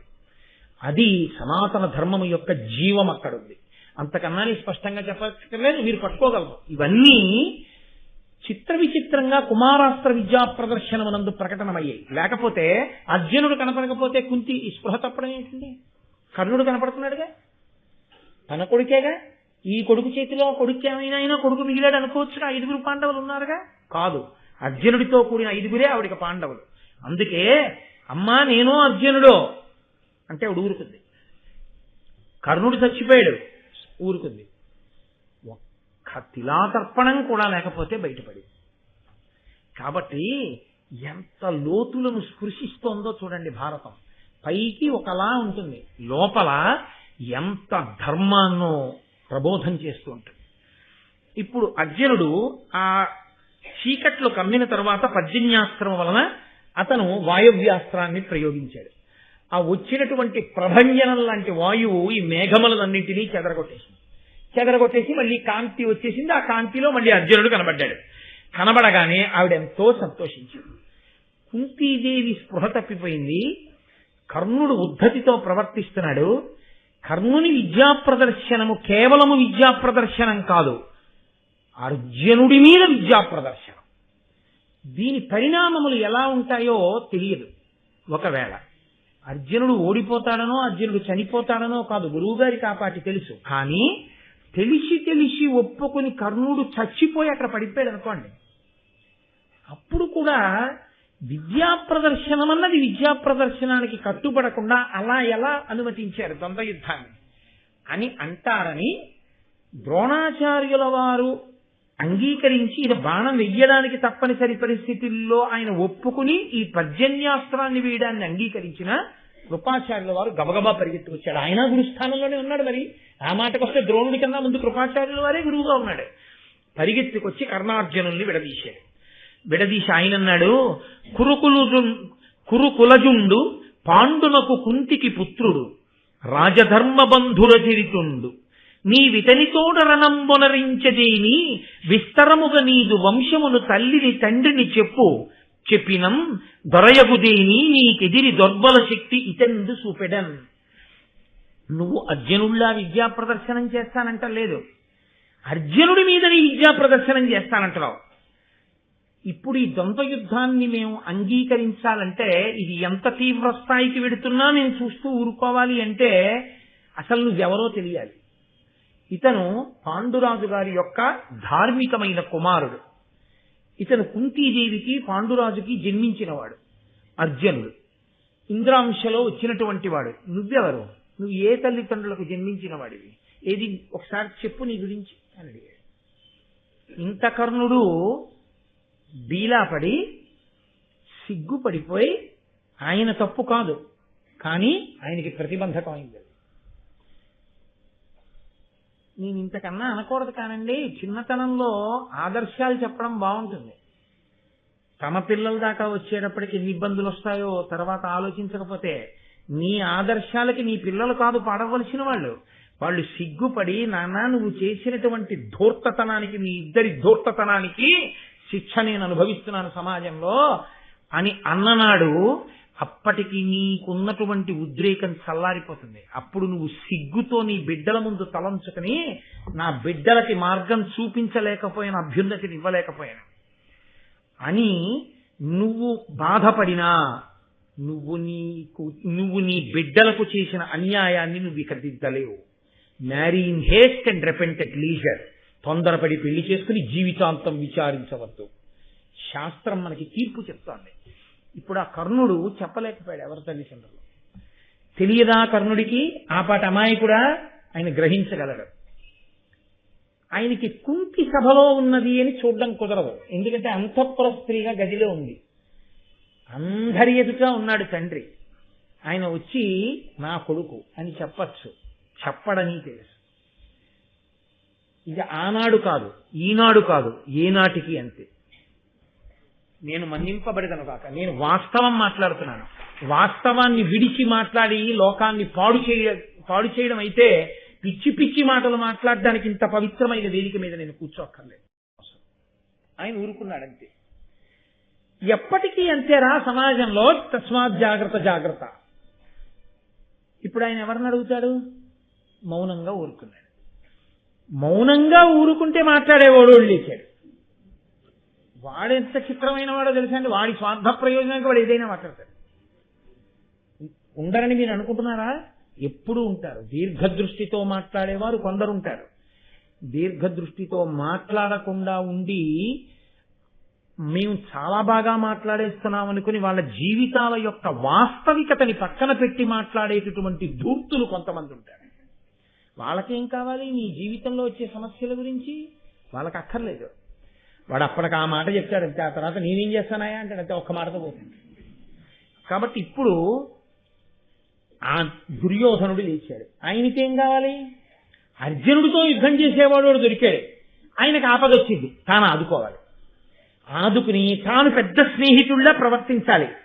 ఆ కర్ణుడిని తన వైపుకి తీసేసుకోవాలి. తీసేసుకుంటే అర్జునుడిని కొట్టేవాడు తనకి దొరుకుతాడు. దీనివల్ల ఏమవుతుంది? ఆయనకు అనవసరం. కర్ణుడు ఏ ప్రశ్నకి జవాబు దొరకలేదో ఆ జవాబు ఏమైనా తెస్తున్నాడా దుర్యోధనుడు? చాలేడు దుర్యోధనుడు కూడా. మరి ఏం చేయగలడు? తన తప్పుడు సలహాలతో, తప్పుడు ప్రసంగాలతో సమస్యని మరింత జటిలం చేయగలడు, మరింత తప్పుత్రమ పట్టించగలడు. అదే కలిపురుష లక్షణం. పట్టించి ఏం చేశాడు? ఇక్కడ వేసుకున్న బీజాలు ఏమున్నాయో కుమారస్త్ర విద్యా ప్రదర్శనమనందు ఇదే కురుక్షేత్రానికి దారితీసింది, బలాలు విడిపోవడానికి కారణమైంది. ఆ కర్ణుడి దగ్గరికి దుర్యోధనుడు పరిగెత్తుకుంటూ వచ్చాడు. అర్జునుడు, ధర్మరాజు, భీముడు, నకులుడు, సహదేవుడు ద్రోణుడి దగ్గరికి వెళ్ళాడు. భీముడు, ద్రోణుడు, కృపాచార్యుడు పాండవుల దగ్గరికి వెళ్ళారు. 100 తమ్ముళ్లతో కూడినటువంటి దుర్యోధనుడు, శకుని కర్ణుడి దగ్గరికి వెళ్ళారు. అంటే రాబోయే కురుక్షేత్ర సంగ్రామానికి కావలసిన రీతిలో ధనుర్విద్యా ప్రదర్శనంలో ఎర్రగీత గీసేశారు. ఎవరిటో తెలిసిపోయింది. భీష్ముడు ఇటు చేరిపోయాడు, ద్రోణుడు ఇటు చేరిపోయాడు. యుద్ధంలో ఇటు వైపుకి వచ్చినా ధర్మపక్షపాతం అటే ఉంది. ఆచార్య స్వరూపములైన వాళ్ళు, ధర్మం తెలుసున్న వాళ్ళు అటే చేరారు. కాబట్టి ఇటువైపు వాళ్ళు బలం పెరుగుతోందని కనపడినా అది నిలబడదు. ఇది నిశ్శబ్దంగా వాళ్ళు వచ్చి ఎవరి పక్కన ఎవరు చేరారో దాని వలన రాబోయే కురుక్షేత్రం యొక్క ఫలితాల్ని చెప్పేయడం నన్నయ్య గారి యొక్క చాతుర్యం. ఋషితుల్యుడు కదండి మహానుభావుడు. కాబట్టి ఇప్పుడు ఆ దుర్యోధనుడు అన్నాడు, కులము గలవాడు, శౌర్యము కలవాడును, అధిక సేవ కలవాడును, భూతలమున రాజను నామము విలసిల్లగా దాల్చు 3 విధముల పేరు మీద. ఆయన ఎవరి కొడుకు అని అడుగుతాయండి? ఆయన ఎవరు కొడుకు అంటే, రాజు అన్న నామం ఎవరికి ఉందో తెలుసా? కులము కలవాడు, క్షత్రియుడిగా పుట్టినవాడు, శౌర్యము కలవాడు, శౌర్యం ఉన్నటువంటి వాడు, అధిక సేన కలవాడు, కోరిడంత సైన్యం ఉన్నవాడు, భూతలమున రాజను నామము విలసిల్లగా తాల్చు 3 విధముల పేరు మీద. 3 రకాలుగాను రాజు అవుతాడు. కాబట్టి ఇతను ఎవరికి తల్లిదండ్రులో ఎందుకు అడిగినట్టు? క్షత్రియుడో కాదో అని అడగడానికి అడిగినట్టు. ఇతను రాజు. చాలా అర్జునుడితో యుద్ధం చేయడానికి అంటే ఇప్పుడు అతనికి కావలసింది ఏమిటంటే, నేను ఇలా చేయడం వల్ల ఈ ఇద్దరి మధ్య యుద్ధం, ద్వంద్వ యుద్ధం పెరిగిపోయి ఏదైనా జరిగితే, కర్ణుడు చచ్చిపోయాడు అనుకోండి, అక్కడికి వస్తాడనుకున్నవాడు పోయాడు.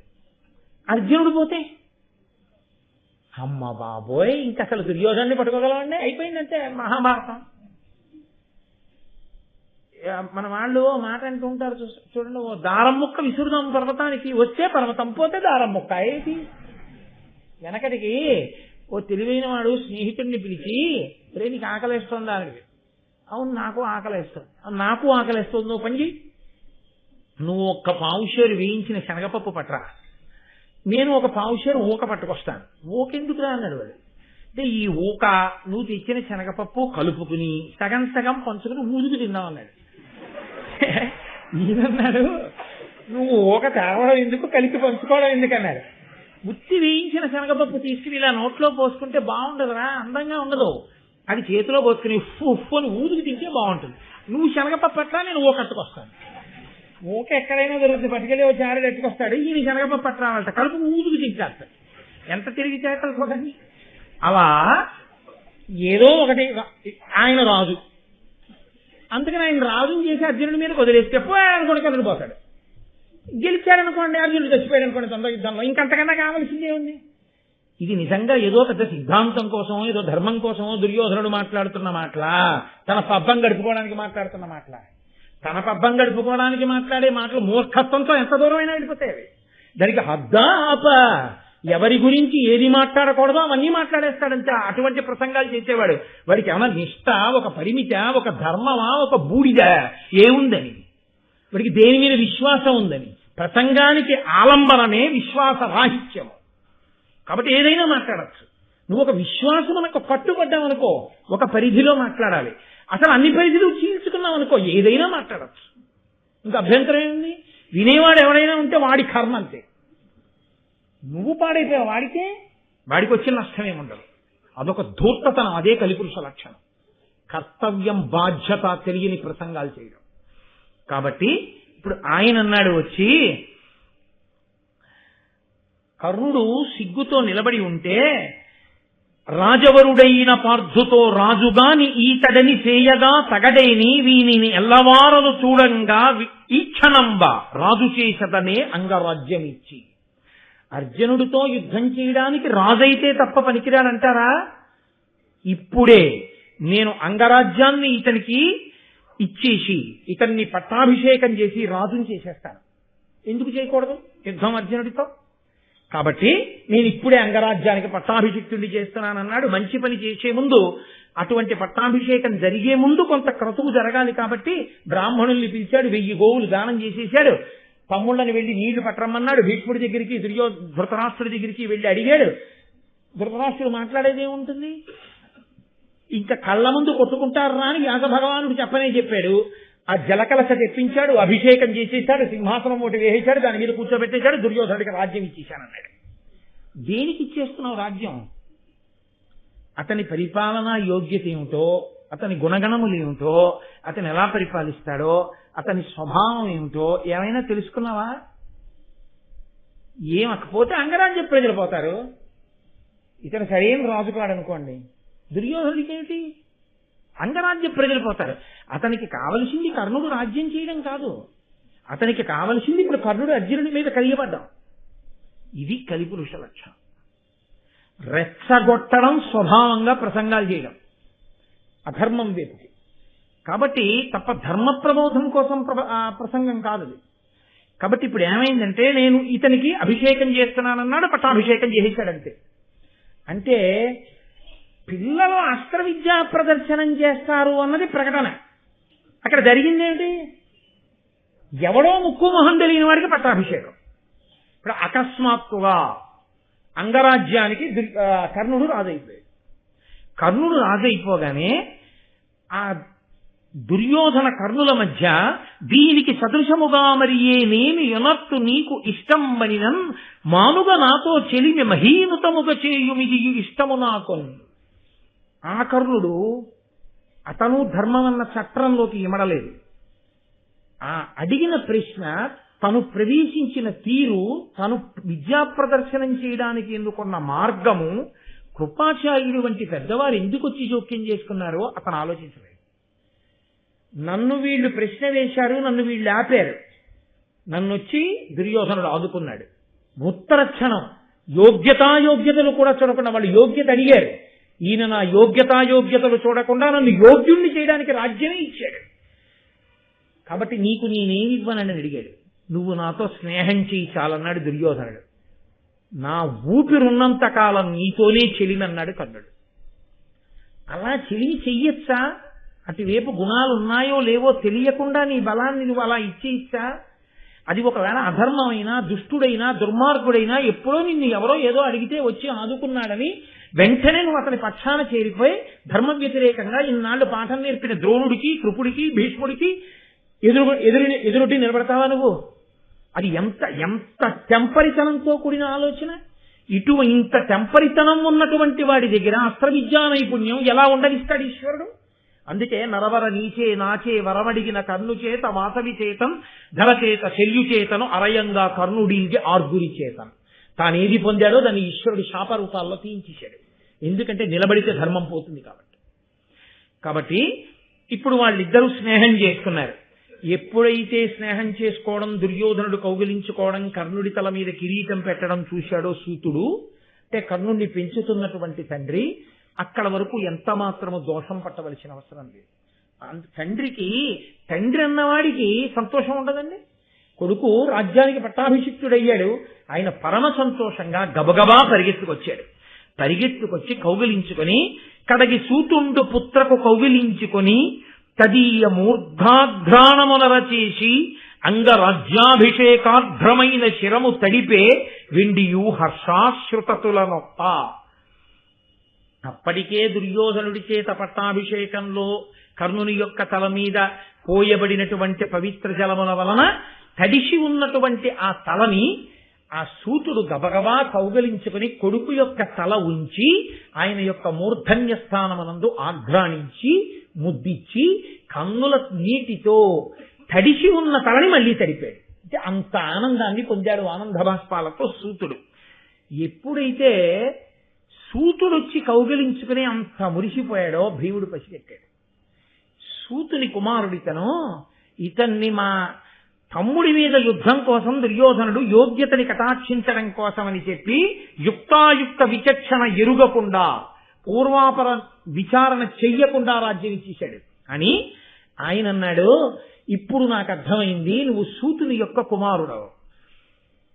ఎవరి ధర్మము వారికి వర్ణమును ఆశ్రయించి నిర్దేశింపబడింది. ఆ యుగమునందు అంత కఠినంగా ధర్మం నిర్వహింపబడింది. నీవు రథము నడుపటం చేత తృప్తిని పొందవలసిన వాడివి. నువ్విప్పుడు రాజ్య నిర్వహణ యందు అనురక్తుడవై సింహాసనం మీద కూర్చోవచ్చా? ఇది దోషం కాదా? నువ్వు పొందకూడనిది పొందాలనుకోవడం తప్పు కాదా అని అడిగాడు. అడిగితే వెంటనే దుర్యోధనుడు అన్నాడు, అదే నేను చెప్పాను కదండి, తన స్వార్థం కోసం ఇలా మాట్లాడచ్చా అన్నది కూడా మరిచిపోయి మాట్లాడేవాడి మాటకి హద్దే ఉండదు. వాడు ఎంత దూరమైనా వెళ్ళిపోతాడు. ఎందుకంటే తాను నమ్మినది, తాను మాట్లాడుతున్నది నిజము అని మాట్లాడటమే తప్ప మన నమ్మకం కాదు, ధర్మం అనొకటి ఉంది, అది ప్రమాణం తప్ప ప్రమాణమును బట్టి మనం మాట్లాడాలి. కానీ మనం నమ్మిన దాన్ని బట్టి ప్రమాణాన్ని చేర్చి మాట్లాడకూడదు, అది దుస్తర్కం అవుతుంది అని వాడు విశ్వసించాడు. కాబట్టి దుర్యోధనుడు అన్నాడు, శూరుల జన్మంబు సురల జన్మంబును ఏరుల జన్మంబు ఎరుగనగునే ముగిచి దధీచి ఎమ్మున పుట్టదయ్యనే వాసవాయుధమైన వజ్రమదియు గాంగేయుడన మరి కార్తికేయుండన అగ్నేయుడన రౌద్రుడనగా శరవణోద్భవుండగు గుహుండుద్భవిల్లెడే శరస్తంభ జన్ముడు కాడె ధర్మవిదుడు కృపుడు ఘటసంభవుండు కాడె కీర్తిపరుడు వరుడు ద్రోణుండు విప్రుల వలన పుట్టరైదే సక్షత్రియుల్ ఘనులవనిగా గవ కడగి మీ జన్మములు ఇట్ల కావే వినగా. ఎంత దూరం వెళ్ళిపోయాడో తెలుసా అండి? ఎంతమంది పెద్దల వరకు వెళ్ళిపోయాడంటే, శూరుల జన్మంబు, శౌర్యమున్న వాళ్ళ జన్మాన్ని, దేవతల జన్మని, ఏరుల జన్మ, నదుల యొక్క జన్మని ప్రశ్న వేయకూడదు. దధీచి ఎముకలతో దేవేంద్రుడి యొక్క వజ్రాయుధం తయారైంది. ఎముకతో తయారైన వజ్రాయుధం కదా అని వజ్రాయుధానికి గొప్పతనం తగ్గిందా? లేకపోతే ఈ భీష్మాచార్యుడు ఎలా పుట్టాడు? ఈ భీష్ముడు శంతన మహారాజు గారికి గంగకి కలిపి పుట్టలేదా? లేకపోతే కార్తికేయుడు ఎలా పెట్టాడు? సుబ్రహ్మణ్యుడు పరమశివుడి యొక్క వీర్యం స్ఖలనమైతే అది అగ్నిహోత్రము చేత భరింపబడితే, గంగలో విడవబడితే, శరవణ పదంలో విడవబడితే సుబ్రహ్మణ్యుడు పుట్టలేదా? అంటే ఇవన్నీ ఎంతంత ధార్మికములో తెలియనివాడా దుర్యోధనుడు? తెలియనివాడు కాడు. కర్ణుడి పట్ల మాట్లాడినట్టుగా మాట్లాడి, ఇది లోకంలో ఎప్పటికీ ఉంటుంది, తన ప్రయోజనం నెరవేర్చుకోవడం కోసం అవతల వాడు ఎంత తప్పుడు పని చేశాడని తనకి తెలుసున్నా తాను మాత్రం వెనకేసుకొచ్చి మాట్లాడుతుండడం. అలాంటి పాండిత్యాలు కలునిలోని శారదయువోలే అన్నారు పోతన గారు. పనికి మాలిన పాండిత్యాలు, దుర్మార్గుడైన వాడికి అబ్బిన పాండిత్యం అది. ఏ ఋషి దాన్ని రచించాడో ఆ ఋషి హృదయంలో చూసి పలికిన పలుకులే ఉన్నాయో అవి పవిత్రమైన పలుకులు. కాబట్టి అర్థం లేని రీతిలో పెద్దల యొక్క జన్మలన్నీ ప్రశ్న చేస్తున్నాడు. అలా పుట్టలేదా సుబ్రహ్మణ్యుడు? అంతవరకు ఎందుకయ్యా? రెల్లు పొదలలో పుట్టలేదా ఈ కృపాచార్యుడు? కలశలోంచి పుట్టలేదా ద్రోణాచార్యుడు? ఇంకా అంతవరకు ఎందుకయ్యా? పరశురాముడి చేతిలో క్షత్రియులందరూ మరణిస్తే బ్రాహ్మణుల వలన క్షత్రియులు పుట్టలేదా? మళ్ళీ క్షత్రియ వంశాలు పుట్టలేదా? అంతవరకు ఎందుకు? మీరు పుట్టలేదా దేవతల యొక్క వరంతో? కాబట్టి కులమని అడుగుతావే, క్షత్రియుడా అని అడుగుతావే, తల్లిదండ్రులు ఎవరని అడుగుతావే? ఇదిగో ఇచ్చేసా రాజ్యం, చెయ్యి యుద్ధం అన్నాడు. ఇప్పుడు చిత్రం ఏంటంటే ఇంతమంది పెద్దలని అధిక్షేపించి మాట్లాడుతుంటే వాళ్ళ జన్మల వెనక ఉన్నటువంటి మర్మమేమో, ఎంత ధర్మమో, ఎందుకు పుట్టారో, కలిపురుషుని యొక్క లక్షణం అంటే ఎంత ఉద్ధతితో ఉంటుందో ప్రసంగం వినడానికి, అది ఎంత సొంపుగా ఉన్నట్టుంటుందో. నిజమే కదా అని ఆది పర్వం మొదటి నుంచి వినకపోతే ఈ ఒక్క పద్యం చాలు పాడు చేసేదండి కదండి. దుర్యోధన వాక్యం ఎందుకు నిజం కాదు అన్నట్లు అనిపిస్తుంది ముందు నుంచి వినకపోతే, ముందు నుంచి చదవకపోతే. ఎంత ప్రమాదకరంగా తీసుకొచ్చాడో చూడండి సన్నివేశాన్ని. ఇప్పుడు ఇంతమంది పెద్దలు పనికి మాలిన వాళ్ళు, తనొక్కడు చేసిందే చాలా పనికొచ్చేటటువంటి పని. ఇందులో ఎక్కడైనా ధర్మం అన్న చట్టంలోకి మడుతుందా? మీరు అడిగిన కొద్దీ రెచ్చిపోవడం అంటారే, అలా రెచ్చిపోతాడు. దీనికి పరిష్కారం ఈశ్వరుడు ఎక్కడ చెప్పాడో తెలుసా అండి? సూర్యాస్తమయం అయిపోయింది. సూర్యాస్తమయం అయ్యాక యుద్ధం చేయకూడదు. ఈశ్వరుడు తెరదించాడు. ఇంకింతకన్నా వీడి నోట అటువంటి ప్రసంగం చేయించకూడదు. ఇంతమంది పెద్దల యొక్క జన్మ అధిక్షేపింపబడకూడదు. వీడు కలి అంశలో పుట్టినవాడు కాబట్టి వీడి కోరిక తీరకూడదు. ఇప్పుడు నేను అంగరాజ్య పట్టాభిషేకం చేశానని యుద్ధం మొదలవకూడదు. కాబట్టి ఈ అంగరాజు యొక్క నమ్మకంతో వీడు కురుక్షేత్రానికి వెళ్ళాలి. ఈలోగా వీడు ఇంకా పాపులందరినీ చేరతీయాలి. వీడిని బాగా చేరదీయడానికి సమయం ఇస్తే వీడు పాపులందరినీ వీడు ఆకర్షిస్తాడు, పుణ్యాత్ములందరినీ ధర్మరాజు ఆకర్షిస్తాడు. ఇద్దరు వెళ్ళి కురుక్షేత్రంలో నించుంటారు. ఇప్పుడు ఎందుకు? ఇక్కడి నుంచి కురుక్షేత్రం వరకు వాయిదా. కురుక్షేత్రంలో నిలబడ్డ తర్వాత ఇక మళ్ళీ ఆకర్షించడానికి పాపులు మిగలకుండా దుర్యోధనుడు లాగేస్తాడు. అప్పుడు కృష్ణ పరమాత్మ నిలబడతారు ఇటువైపు. నిలబడి ఒక్కండును ఎవ్వడూ మిగలకుండా తీసేస్తాడు.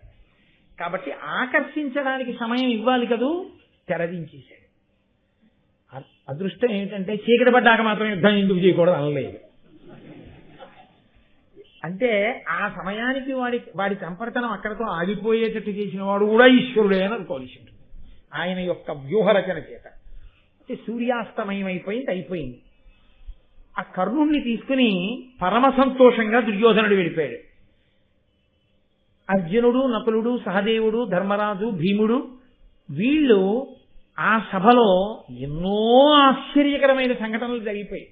అసలు అక్కడికి వచ్చింది ఎందుకు? పిల్లలు ఎవరెంత నేర్చుకున్నారో చెప్పడం కోసం. అక్కడ జరిగిందేమిటి? ఎన్ని జరిగిపోయాయో. అందుకే కురుక్షేత్ర యుద్ధానికి బీజాలన్నీ ఎక్కడున్నాయంటే ఆది కదండి ఆ పర్వం. ఆ పర్వంలో కుమారాస్త్ర విద్యా ప్రదర్శనమునందే ఇన్ని రహస్యాలు బయటకు వచ్చాయి. ఇంత గొప్ప వ్యూహము నడిచింది. ఇప్పుడు ఆయన వెళ్ళిపోయాడు. ఎవరెవరు ధర్మం వైపు నిలబడతారో వాళ్ళందరూ కలిసి ఇంటికి వెళ్ళిపోయారు. ఎవరెవరు డాబు దర్పంతో నిలబడి అధర్మం వైపుకుంటారో వాళ్ళు దుర్యోధనుడితో కలిసి వెళ్ళిపోయారు.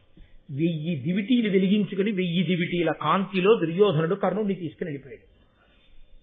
మామూలుగా వచ్చిన మార్గంలో రథం ఎక్కి భీష్ముడు, ద్రోణుడు, కృపుడు, పాండవులు కలిసి వాళ్ళ ఇంటికి వెళ్ళిపోయారు. కుంతి అంత సహజ కుండల కవచాభిరాము కర్ణు చూచి రవి సమాను ప్రత్యభిజ్ఞ నిరిగి ప్రథమ పుత్ర స్నేహ మెరుక పడగయుండ ఇంటియుండే. కుంతీదేవి ఆ పుట్టిన కొడుకుని మందసంలో పెట్టి వదిలేశాను, ఏమైపోయాడో అనుకున్నాను. ఇక్కడ పెరిగి పెద్దవాడయ్యాడనమాట, సూతపుత్రుడిగా ఉన్నాడనమాట.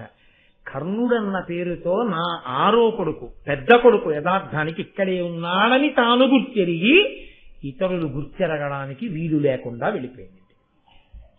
దాని మర్మమేమో నేను మీతో ఇందాకనే మనవి చేశాను, మళ్ళీ మళ్ళీ మళ్ళీ మళ్ళీ నేను మీతో చెప్పక్కర్లేదు.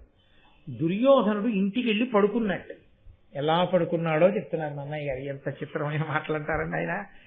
వినుత ధనుర్విద్యావిదు ఘను కర్ణు సహాయపడసి కౌరవ విభుడు అర్జును వలన భయము సిడి రొమ్మున చేయిడి నిద్రవోయే ముదిదాత్ముండై. ఆ రోజు రాత్రి దుర్యోధనుడు పడుకున్నప్పుడు గుండెల మీద చెయ్యేసి పడుకున్నట్టుగా.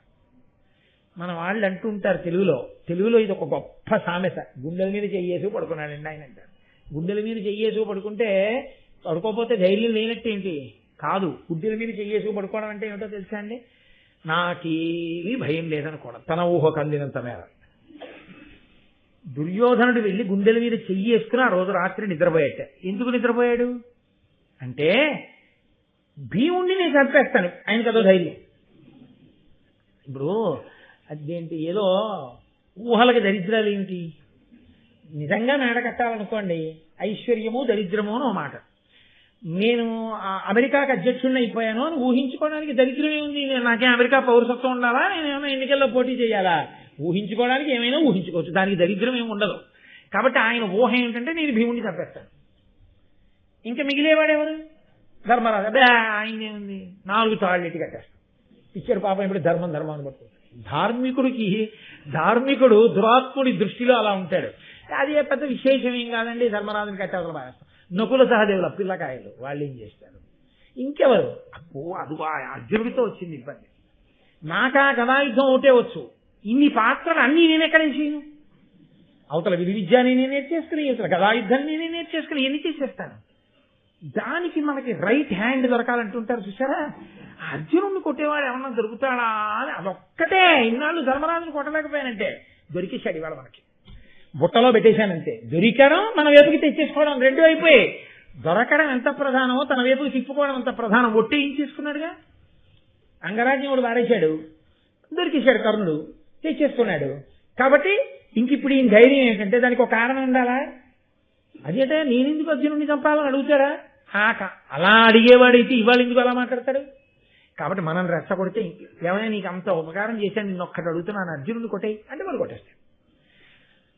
అది ఆ కర్ణుడు వెళ్తాడు, అర్జునుడిని కొట్టేస్తాడు. నేను వెళ్తాను, భీముడిని కొట్టేస్తాను. ధర్మరాజుని దుశ్శాసనుడు కట్టేస్తాడు, నకుల సహదేవుల్ని మిగిలిన వాళ్ళు తొక్కేస్తారు. రాజ్యం నేను వచ్చేసుకుంటాను. ఇంకేంటి అయిపోయింది. అందుకని గుండెల మీద చేసుకుని నిద్ర. అంత అమాయకంగా ఉంటాయి అజ్ఞానపుట ఆలోచనలు. ఈశ్వరుడు అన్నవాడొకడున్నాడు రా, ధర్మం అన్న మాట ఒకటి ఉందిరా, అది ఎక్కడ ప్రకాశిస్తుందో అది బలం తప్ప మనం గుండెల మీద చేసి వేసేసుకుని మనం చేసేసిన ఊహల బలాలు కావు. ఇది తెలియకపోవడమే కలిపురుష లక్ష్యం. కాబట్టి గుండెల మీద చేసుకుని నిద్రపోయాడు. ఆ తర్వాత కొడలు తడువుకుంటూ పడిపోతాడు కురుక్షేత్రంలో.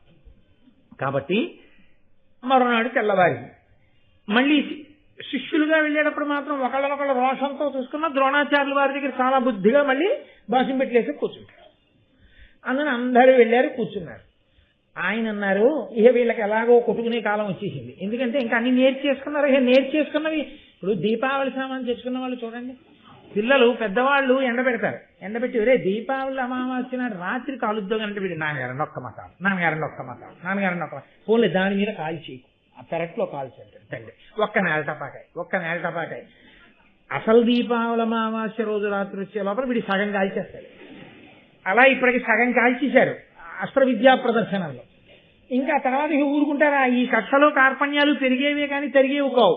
కాబట్టి ఒరే మీకు అందరికీ అన్ని ఇచ్చేశానని నాకు బాగా అర్థమైపోయింది. నాకు కావలసింది మీరేమిస్తారా? గురువు గారికి కట్నం ఇవ్వాలిగా, గురుదక్షిణ ఇవ్వాలిగా, గురుదక్షిణ ఇస్తారా అని అడిగాడు ద్రోణుడు అందరినీ కూర్చోబెట్టి. ఇచ్చేస్తాం, ఏం కావాలి? ఎవరి యొక్క యుద్ధంలో ఎంత శక్తి నిజంగా ఉందో బయట పెట్టేస్తున్నారు. మరునాడు తెల్లవారుగానే గుండెల మీద చెయ్యేసుకు పడుకున్న వాడికి మరునాటి రాత్రికే తెలిసిపోయింది ఎవడంత గొప్పవాడు. కానీ ఆ బుద్ధి తలకెక్కితే కదా దుర్యోధనుడికి. ఇలా గుండెల మీద చెయ్యేసుకు పడుకున్నాడు, మర్నాడు వచ్చాడు, ఏం కావాలి? ఆయన అన్నాడు, నేను మీకు ముందే చెప్పాను కదా, నన్ను అవమానించాడు ద్రుపదుడు. ఎప్పుడు మళ్ళీ మర్చిపోకూడదు. ద్రోణాచార్యుల వారు చిన్నతనంలో ఉన్నప్పుడు ఆ భరద్వాజుని యొక్క ఆశ్రమంలో చదువుకునే రోజుల్లో వృషతుని యొక్క కుమారుడైనటువంటి ఆ ద్రుపదుడు కూడా కలిసి చదువుకున్నాడు. నేను రాజైన తర్వాత నువ్వు రావాయా, నీకు సహాయం చేస్తానన్నాడు. కృతి వలన తనకి అశ్వత్థామ పుట్టినప్పుడు పిల్లాడికి పాలు లేవని ఏడికి స్నేహితుడు కదా అని విడితే దరిద్ర బ్రాహ్మణుడికి రాజుకి స్నేహమా అని బయటికి గెంటేశాడు. వస్తుంటేనే హస్తినాపురం నూతిలో బంతి పడిపోయి ఆడుకుంటూ ఆ బంతిని పైకి తీయలేక బాధపడుతున్నటువంటి ఆ పాండు కుమారులు కౌరవులు ఎదురకుండా బాణములను ఒకదాని వెనక ఒకటి వేసి బంతి పైకి తీస్తే పిల్లలు తెల్లబోతే భీష్మాచార్యులు వారు వస్తే గురుపీఠం మీద కూర్చోమంటే కూర్చుని పిల్లలకు పాఠం నేర్పాడు. అప్పుడు అడిగాడు, అదిగో నన్ను అవమానించినటువంటి ద్రుపదుణ్ణి కట్టి పట్టి తేవాలి, తేగలరా అన్నాడు. అదెంత పెద్ద పనండి, మీరు ఇన్ని నేర్పిన తర్వాత రండి అందరం వెళ్ళి పట్టుకొచ్చేద్దాం అని ద్రోణాచార్యుల వారిని మీరు రండి. అదో విచిత్రం. అంటే ద్రోణాచార్యుల వారు నిన్నను ఒకళ్ళ మీద ఒకళ్ళు కలిగిపడ్డారు కదా. ఇవాళ తన పని కోసం వెళ్ళేటప్పుడు అసలు అర్జునుణ్ణి కొట్టడం కాదు, భీముణ్ణి కొట్టడం కాదు, ద్రుపదుణ్ణి కొట్టడంలో ఎవరు నిజంగా సఫలీకృతులు అవుతారో తెలుసుకుంటే ఎవరు బుద్ధి తెచ్చుకోవాలో వాళ్ళకి అర్థం అవుతుందేమో అనుకున్నాడేమో మహానుభావుడు. రెండు తన ప్రతిని నెరవేరాలి పదంటారు. ముందు ఎవరు వెళ్ళిపోయారో తెలుసా అండి? కౌరవులు వెళ్ళిపోయారు. దుర్యోధనుడిని వెంట పెట్టుకుని వెళ్ళిపోయారు. అంటే వాళ్ళ ఉద్దేశం ఏంటంటే గబుక్కుని పాండవులు వెళ్ళిపోతారేమో, వెళ్ళిపోతే అది పెద్ద ద్రుపదుణ్ణి కొట్టడం ఏమిటండి, అది పెద్ద విశేషం ఏంటి వాళ్ళ ఉద్దేశంలో వస్తుందండి, నా ఉద్దేశం కాదు. ద్రుపదుణ్ణి పెద్ద కష్టం ఏంటి, అమాంతం వెళ్ళడం, 4 లెంపకాయలు కొట్టేయడం, ఆ తాడేసి 2 చేతులు కట్టేయడం, ఈడికి వచ్చి గురువు గారి ముందు ఇదిగో తీసుకొచ్చాం అని చెప్పేస్తే మనం గురుదక్షిణ ఇచ్చిన వాళ్ళం అవుతాం. అసలు ఒకవేళ కానీ పాండవులు ఎడితే అలా తెచ్చేస్తారని ఆయనకి తెలుసు, కానీ అలా ఒప్పుకోలేడు. వాళ్ళకన్నా ముందు మనం తెచ్చేయాలి. అందులో ముందు వెళ్ళిపోయాడు. ముందు వెళ్ళిపోయి ఆ ద్రుపదుడి మీద యుద్ధానికి వెళ్ళాడు. ద్రుపదుడు అమాయకుడా, ఆయనకి తెలుసు వీళ్ళు వస్తున్నారని. ఆయన కూడా యుద్ధానికి సిద్ధపడ్డాడు.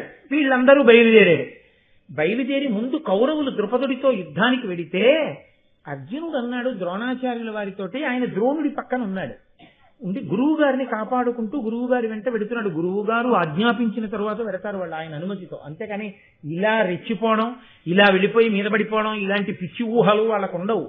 వాళ్ళ ధర్మమే వాళ్ళని కాపాడింది. ఎక్కడ ధర్మం ఉందో అక్కడ విజయం.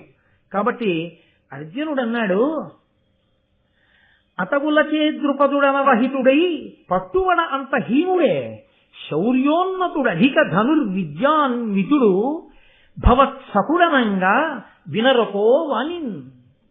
అయ్యా ద్రోణాచార్య, గురువు గారు, ఈ కౌరవులు అంత తొందరగా పరిగెత్తుకుంటూ వెళ్ళిపోతున్నారే, ద్రుపదుణ్ణి తెచ్చేస్తామని, ఆయన ఏమన్నా అంత హీనుడా?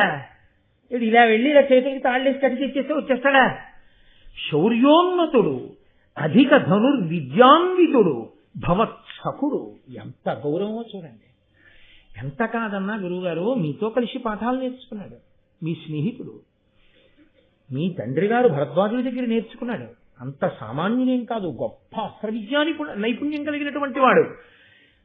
అటువంటి వాణ్ణి అంత తేలిగ్గా కట్టి తెస్తారండి వీళ్ళు. అలా ఎలా వెళ్ళిపోయారు? ఆయన నవ్వి ఊరుకున్నాడు. చూడండిరా జరగబోయే విషయాన్ని. వెళ్ళాడు. ద్రుపద మహారాజు గారు చూశాడు, ఏమిటి వీళ్ళ ఉద్ధత ఏమిటి, వీళ్ళేమిటి. ఆ ద్రుపద మహారాజు గారు ధనస్సు పట్టుకుని బాణములను వేస్తుంటే వీళ్ళ 100 అన్నదమ్ములు కలిపి 1,00,000 బాణాలు ఎత్తే ఆయన ఒక్కడే 1,00,000 బాణాలని కప్పెట్టేశాడు ఆకాశంలో. కప్పెట్టి ఆయన బాణప్రయోగం చేస్తుంటే రాక్షసుల మీద యుద్ధం చేస్తున్న కుమారస్వామిలా, ఆ వేదంలో ఉపమానంలో చమత్కారం చూడండి, వీళ్ళు రాక్షసులు అంటే రాక్షసుల మీద యుద్ధం చేస్తున్న కుమారస్వామిలా ఒక ద్రుపదుడు అనేక రథాల మీద కూర్చుని అనేక మంది ద్రుపదుల్లా వీళ్ళకి కనబడ్డాడు. ఆయన అంత వేగంగా బాణాలు విడిచిపెట్టాడు. వీళ్ళు చూసి ఆ బాణాలకి ఎదురు నిలబడి యుద్ధం చేయలేక భయపడిపోయి నానా దిక్కులకు పారిపోయారు. పారిపోయిన తర్వాత ఆ ద్రుపదుని యొక్క తమ్ముడు అర్జునుడితో యుద్ధం చేసి ఓడిపోయాడు. ఓడిపోయిన తర్వాత ద్రోణాచార్యుల వారితో అర్జునుడు అన్నాడు, మహానుభావ, ఇప్పటి వరకు మీ రథానికి మేము కాపుగా ఉన్నాం, వెళ్ళి ఆ ద్రుపదుణ్ణి కట్టి పట్టి బంధించి తీసుకొచ్చి మీ ముందు నించో పెడతాను, కాబట్టి నేను వెడతానన్నాడు. వెంటనే భీముడు తన గదాదండాన్ని చేత్తో పట్టుకుని కనపడిన ఏనుగుల యొక్క కుంభస్థలాలన్నీ బద్దలైపోయేటట్టుగా కొట్టేస్తున్నాడు.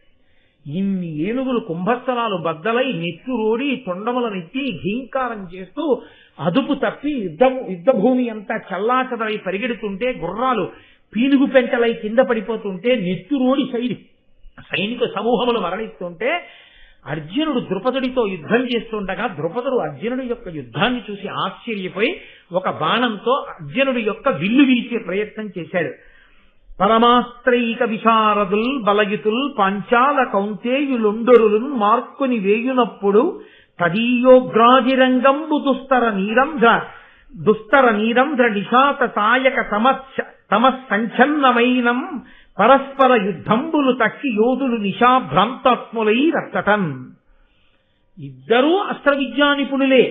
ఆ పాంచాల రాజ్యాన్ని పరిపాలించేటటువంటి ద్రుపదుడు, పాండుతనయుడైనటువంటి అర్జునుడు ఒకరి మీద ఒకరు అస్త్రాలు ప్రయోగించుకుంటూ, ఈయనేమో పిల్లవాడు, ఆయనేమో మంచి వయస్సులో ఉన్నటువంటి వాడు, పెద్దవాడైన వాడు.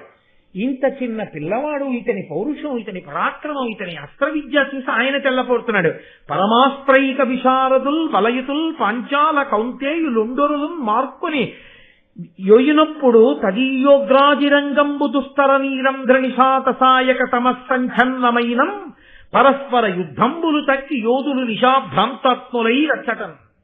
మిగిలినటువంటి యుద్ధ వీరులందరూ యుద్ధం మానేసి ద్రుపద అర్జునుల యొక్క యుద్ధాన్ని అంత ఆశ్చర్యంగా చూస్తున్నారు. ఒక బాణంతో అర్జునుడి యొక్క ధనస్సు విరిగిపోయేటట్టుగా కొట్టాడు ద్రుపదుడు. వెంటనే తన ఉన్న రథం నుంచి కత్తి తీసి కత్తి పట్టుకుని ద్రుపద మహారాజు కూర్చున్నటువంటి రథం మీదకి దూకి ఆయన్ని యుద్ధంలో ఓడించి కంఠం మీద కత్తి పెట్టాడు. ఎక్కడ కదిలితే తమ రాజు యొక్క కంఠం నరకబడుతుందోనని కాకావికలైపోయి ద్రుపదుని సైన్యం అంతా చల్లాచెదరైపోయింది. వెంటనే భీమసేనుడు అర్జునుడు కలిసి ఆ ద్రుపదుడి కాళ్ళు చేతులు కట్టేసి రథచక్రానికి ద్రుపదుణ్ణి కట్టి తీసుకొచ్చి ద్రోణాచార్యుల వారి ముందు నిల్చోబెట్టారు. గురువుగారు, ఇదిగో మీరు అడిగినటువంటి గురుదక్షిణ సమర్పించాం. మీరు ఏ ద్రుపదుణ్ణి కట్టి పట్టి తీసుకురమ్మన్నారో అటువంటి వాణ్ణి పట్టి తెచ్చాం.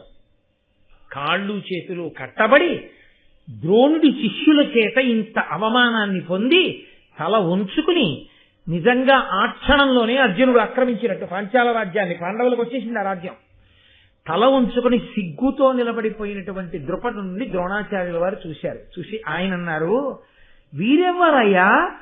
ద్రుపద మహారాజులే ఇట్లు కృపణులై పట్టుబడం వీరికి వలసనే. అహహా మహారాజ్యమదాంధకారమది వాసెనుకో. ఓహో, వీరెవ్వరు? ద్రుపద మహారాజు గారా? ఏమిటి, మీరు శత్రువులకు పట్టుబడ్డారా? అయ్యయ్యో, బాగా తీరిందా రాజ్యమదాంధకారం?